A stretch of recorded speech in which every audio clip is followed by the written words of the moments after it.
Gujarat engineering એકેડમીમાં બધા જ વાલા વિદ્યાર્થી મિત્રોનું સ્વાગત કરીએ છીએ. આજે આપણે ડિપ્લોમા જીટીયુ એક્ઝામ છે એના વિશે ડિસ્કશન કરવાના છે. તમારા આઈએમપી પ્રશ્નો બરાબર છે કે ડિપ્લોમા જે ઇલેક્ટ્રિકલ સેમેસ્ટર 4 માં અભ્યાસ કરે છે એના માટે ઘણા મિત્રોની કોમેન્ટ હતી કે સર અમારે જીટીયુ એક્ઝામ છે ડિપ્લોમા સેમ 4 ઇલેક્ટ્રિકલ કઈ રીતે પાસ કરવું ને બધા સબ્જેક્ટના આઈએમપી પ્રશ્નો ક્યાંથી ને કઈ રીતે મળશે. તો જો આપણે પહેલા વાત કરી હતી એ પ્રમાણે ઇલેક્ટ્રિકલ સેમ 4 માટે આપણે પ્લેલિસ્ટ ક્રિએટ કરી છે એની અંદર તમને બધા સબ્જેક્ટના આઈએમપી પ્રશ્નો છે એ મળી જશે વિથ ફ્રી ઓફ પીડીએફ સાથે ગુજરાતી ઇંગ્લિશ બંને લેંગ્વેજ સાથે. એવી જ રીતના આપણે અત્યારે એક સબ્જેક્ટની વાત કરવાના છે અહીં બરાબર છે. સ્ટેપ બાય સ્ટેપ બધા સબ્જેક્ટના વિડીયો બનાવશે તમારા માટે અને સારી રીતે જીટીયુ એક્ઝામ સારા માર્ક્સ સાથે સ્કોર થઈ જશો. કેમ કે આપણે સેમ 1 2 માં ઘણી બધી મોજ મસ્તી કરી, ઘણા બધાને બેકલોગ કેટી આવીને ઘણું બધું થયું, પણ હવે આપણે સેમ 4 માં એવું કશું કરવાની જરૂર છે નહીં. ઓકે મિત્રો, તો અત્યારે આપણે ડિજિટલ ઇલેક્ટ્રોનિક્સ ડિજિટલ ઇન્સ્ટ્રુમેન્ટ એટલે કે DEDI કરીને સબ્જેક્ટ છે એના આઈએમપી પ્રશ્નોની વાત કરવાના છે. એ પણ 100% ગેરંટી સાથેના પ્રશ્નો છે. સૌથી પહેલા આપણે એ વાત કરીએ કે જે મિત્રો સેમ 4 ઇલેક્ટ્રિકલમાં હજી સુધી વોટ્સએપ ગ્રુપમાં જોઈન્ટ નથી એ મિત્રો મહેરબાની કરીને જોઈન્ટ થઈ જાય, કેમ કે એમાં ઓલ સબ્જેક્ટના આઈએમપી પ્રશ્નો છે મિત્રો, એના વિડીયો મોકલવામાં આવશે. પ્લસ જીટીયુના અમુક બેઝિક ટિપ્સ છે, કઈ રીતે સારા માર્ક્સ લેવા, પેપર કઈ રીતે લખવું જેથી કરીને પાસ ફેલ થતા હોય ને મિત્રો અહીંયા પાસ થઈ શકાય, આટલો ફરક પડે. 5 કે 10 માર્ક્સ છે એ તમને રોગા આરામથી મળી જશે. જો અમુક વિડીયો બનાવ્યા છે એ તમને વોટ્સએપ ગ્રુપમાં મોકલવામાં આવશે, તો બધા મિત્રો જોઈન્ટ થઈ જાઓ. Important video time table A to Z તમારું જીટીયુનું લગતું છે એની વિશે ચાલુ થશે, ઓલ ઇમ્પોર્ટન્ટ એમાં ઇન્ફોર્મેશન મળી રહેશે. ઓકે મિત્રો, અને આપણે બીજી વાત કરીએ કે DEDI કરીને તમારો સબ્જેક્ટ છે એના મોસ્ટ આઈએમપી અને ઇમ્પોર્ટન્ટ 100% ઇમ્પોર્ટન્ટ પૂછાતા એવા પ્રશ્ન તૈયાર કર્યા છે. તમે એકવાર એટલા પ્રશ્ન કરી જાઓ એટલે તમને સારી રીતે એબી ગ્રેડ સુધી માર્ક્સ મળે અને સારી રીતે પાસ થઈ જાવ. ગમે એવું પેપર મેં હાર્ડ નીકળે ને તો પણ તમે એટલીસ્ટ પાસિંગ માર્ક તો આરામથી પહોંચી જ જાઓ જો તમે મેં આપેલા પ્રશ્ન તમે તૈયાર કરો તો. એ પણ ગુજરાતી અને ઇંગ્લિશ બંને લેંગ્વેજમાં તમને જોવા મળશે, એટલે એ કાંઈ ટેન્શન છે જ નહીં. અને જે પણ ફ્રી ઓફમાં સ્ટડી મટીરિયલ બનાવેલ છે મિત્રો એ ડાઉનલોડ કરવાનું છે. એના માટે આ સબ્જેક્ટની લિંક હશે બરાબર, અને ડાઉનલોડ કરવા જશો ત્યારે તમારી પાસે એક પાસવર્ડ માંગશે. એ પાસવર્ડ તમને હું થોડીક વારમાં લખાવું છું બરાબર. એ પાસવર્ડ તમારે યુઝ કરી અને તમે આ પીડીએફ છે ફ્રી ઓફમાં સ્ટડી મટીરિયલ એ તમે ડાઉનલોડ કરી શકશો.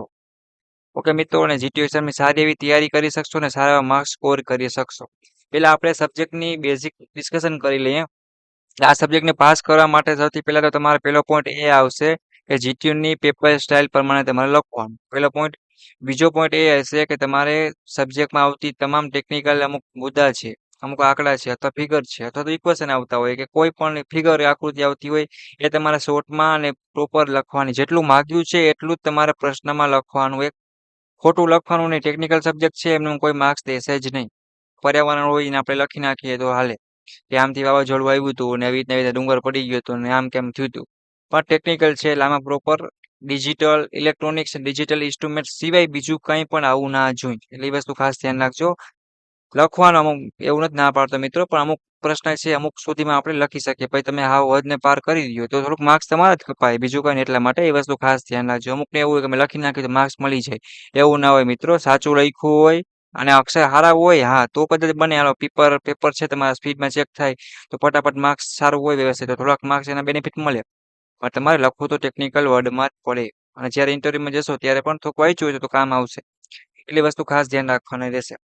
અને જો હજી સુધી તમે ગુજરાત એન્જિનિયરિંગ એકેડમી તમે સબસ્ક્રાઇબ ના કરી તો સબસ્ક્રાઇબ કરી મિત્રો બેલ આઇકન પ્રેસ કરો, જેથી કરીને કોઈ પણ ન્યૂ વિડીયો આવે જોબનું હોય, જીટીયુને લગતી ડાઉટ કેરી હોય ને ઇમ્પોર્ટન્ટ વિડીયો છે, સ્કોલરશિપ છે, નવા ફોર્મ એડમિશનમાં એટલું જેટ છે એ અમારી ગુજરાત એન્જિનિયરિંગ એકેડમી મિત્રો કરાવતી હોય છે. કદાચ કોઈને આર્ટ સાયન્સનો વિદ્યાર્થી હોય, ડાઉટ કેરી હોય, પ્લસમાં હોય તો પણ એ પણ પૂછી શકે છે, એવું કંઈ નથી બરાબર. એ વસ્તુ ખાસ ધ્યાન રાખજો.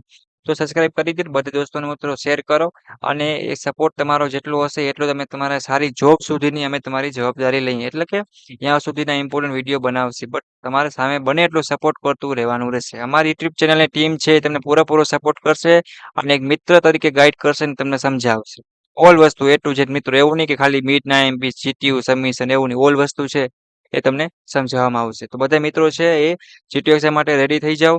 સેમેસ્ટર 1 2 માં જે મિત્રોને બેકલોગ આવ્યા બરાબર કેટી આવી, આપણે સેમ 4 માં આપણે એક ધ્યેય બનાવીએ, એમ બનાવીએ, ગોલ બનાવીએ કે હવે સેમ 4 માં આપણે પાસ જ થવું છે, બેકલોગ કેટી કાંઈ લેવું છે નહીં, આરામથી પાસ થઈ જવું, ભલે ગમે એવું પેપર હાર્ડ નીકળે તો પણ. એવી જ રીતના તમને મિત્રો જીટીયુ એક્ઝામના ઓલ સબ્જેક્ટ છે ઓલ બ્રાન્ચના એ પોતાની પ્લેલિસ્ટ વાઇઝ અપલોડ કરી દેવામાં આવશે. તો બધા જ મિત્રો છે એ જીટીયુ એક્ઝામ માટે તૈયારી ચાલુ કરી આપે. અને કોઈને ના મળે કાંઈ અને પોતાના ગ્રુપમાં કે વોટ્સએપ ગ્રુપમાં જીટીયુ ના કે કાંઈ પણ જોઈન થવાનું બાકી હોય તો નીચે લિંક આપી દઈશ. બધા મિત્રો જોઈન થઈ જાઓ. કાંઈક ને કાંઈક મિત્રો તમને કામ આવશે જ. એની ગેરંટી હું તમને આપું છું. કેમ કે હું પણ એક સ્ટુડન્ટ છું. સ્ટુડન્ટને કઈ રીતે કોલેજમાં અભ્યાસ કરતા હોય તો કઈ રીતે રિક્વાયરમેન્ટ હોય, કઈ રીતે જરૂરિયાત છે, કઈ રીતે પ્રોબ્લેમ આવતા હોય એ જ હું સમજીને તમારા માટે બનાવતો હોઉં છું. બરાબર? એટલે કઈ ટેન્શન લેવાની જરૂર નથી. જોબ માટેનો વોટ્સએપ ગ્રુપ છે. અલગ અલગ કેટલું છે. ડાઉટ ક્વેરી માટે તમે યુટ્યુબના કોમેન્ટ બોક્સમાં પૂછી શકશો મિત્રો, અથવા કોલ પણ કરી શકશો, અથવા ટેલિગ્રામ છે તો ઇન્સ્ટાગ્રામ છે, અથવા તો તમારે પર્સનલી કાંઈ પણ પૂછવું હોય તો પૂછી શકશો. ઓકે, આવી રીતે તમને હરેક સબ્જેક્ટના પોતાની પ્લેલિસ્ટ વાઇઝ યુટ્યુબ ઉપર અપલોડ કરી દેવામાં આવ્યા હશે. તો તૈયારી કરી શકે છે. સેમ 1 2 માં બેકલોગ કેટી વાળા છે એ પણ તૈયારી કરી શકે છે. ઓકે મિત્રો, હવે આપણે વાત કરીએ કે digital electronics, digital instrument DE કરીને સબ્જેક્ટને પીડીએફ ની લિંક નીચે આપેલી છે. એ તમારે ડાઉનલોડ કરવા માટે એક તમારી પાસે એક પાસવર્ડ માંગશે. તો એ પાસવર્ડ અત્યારે હું લખાવું છું મિત્રો, એ તમારે લખી દેવાનું રહેશે. જો પાસવર્ડ ખોટો હશે તો તમે પીડીએફ ડાઉનલોડ કરી શકશો નહીં. તો પાસવર્ડ છે મિત્રો, હું અલગ પેનથી લખું છું જેથી કરીને તમને થોડુંક અલગથી દેખાય અને સમજાય. તો સૌથી પહેલા તમારે શું લખવાનું છે? કેપિટલમાં પહેલી એબીસીડીમાં GE જગ્યા નથી છોડવાની મિત્રો, બરાબર?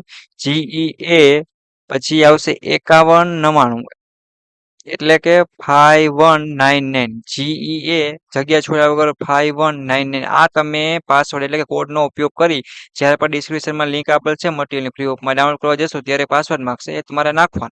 જેથી કરીને તમે ફ્રી ઓફમાં જીટીયુ એક્ઝામની તૈયારી કરી શકશો અને સારા માર્ક્સ લાવી શકશો. મોસ્ટ ઇમ્પોર્ટન્ટ પ્રશ્નો છે મિત્રો, દરરોજના 5 પ્રશ્નો કરશો તો પણ તમારે, જો દરરોજ તમે 5 પ્રશ્નો કરો તો 2 દિવસના 10 પ્રશ્નો થયા, બરાબર? અને બીજા 10 પ્રશ્નો એટલે કેટલા થયા? 4 દિવસ થયા. તો તમે 5 દિવસમાં આરામથી એક એક સબ્જેક્ટને 5 પ્રશ્ન લ્યો તો પણ તમે આરામથી 40 થી 50 પ્રશ્ન કરી શકો. અને મેં તો મિત્રો કેટલા પ્રશ્ન આપ્યા છે? તો કે 30 અથવા તો 35 પ્રશ્ન વધીને હશે. એ મોસ્ટ ઇમ્પોર્ટન્ટ કે તમારે ચેક કરવું હોય તો કરી શકો. જીટીયુ એક્ઝામ પેપરમાં તમારે જોઈ લેવાનું મારો હરેક પ્રશ્ન છે પેપરમાં હશે. કે જે જીટીયુ એક્ઝામમાં પૂછાતા હોય એવા જ પ્રશ્ન મિત્રો હું કરાવતો હોઉં છું. એક પણ વધારાના કે ઇમ્પોર્ટન્ટ નથી હોતા એ પ્રશ્ન હું આપતો નથી. તો બધા મિત્રો જીટીયુ એક્ઝામની સારી એવી તૈયારી કરો. જીટીયુ એક્ઝામ માટે બધાને ઓલ ધ બેસ્ટ.